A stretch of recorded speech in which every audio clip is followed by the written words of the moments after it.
Hi everyone, Gretchen Wegner here from the Anti-Boring Approach to Powerful Studying. And speaking of studying, and speaking of anti-boring, it is final exam season. And I would like to equip you all with one of my favorite anti-boring study techniques to prepare for exams that exists on the face of this planet.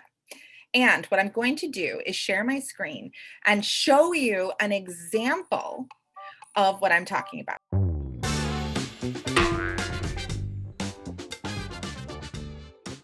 So I recommend that students at the end of an entire course do something that I call honing their notes. And that is taking everything that you've learned from the entire course and summarizing it, if possible, on one sheet of paper.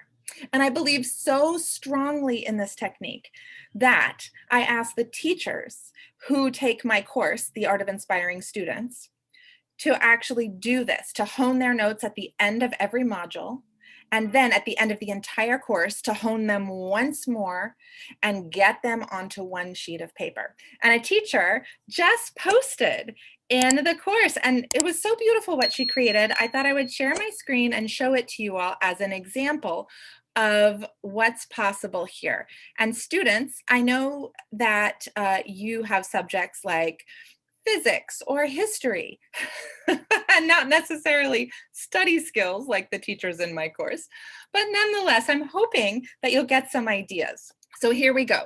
Sarah honed her notes into this beautiful visual metaphor. And it's clear that she chose ecological systems as the metaphor that she was going to try and condense everything she learned from me onto it. So you don't have to hone your notes in a super creative way like this. You could just have it be charts or tables or just write really small with bullets. But there is something really powerful for the brain about taking the time to think through a visual metaphor and then taking the time to figure out which pieces of what things you learn fit where into this visual metaphor. And it might seem crazy to you that you might take a physics class or a history class and actually like come up with a tree metaphor, for example, for all the information.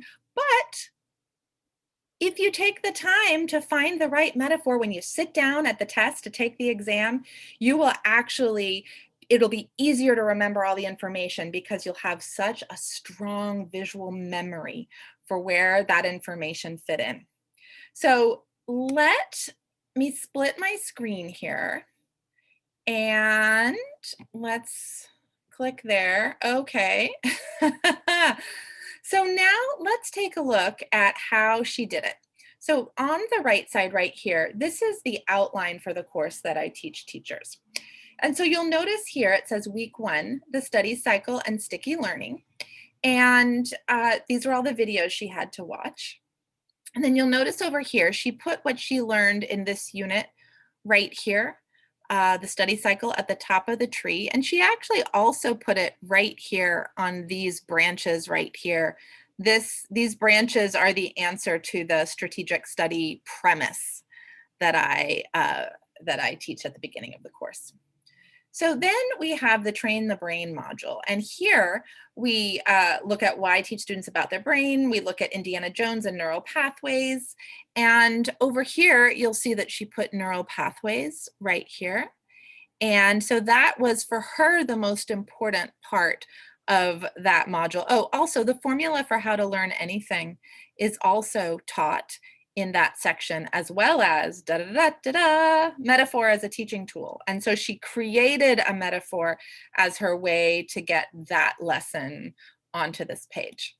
I'm not going to talk you through all the other ways that she did this, but truly, when I looked this over, everything that was in the entire course is represented on this one pager.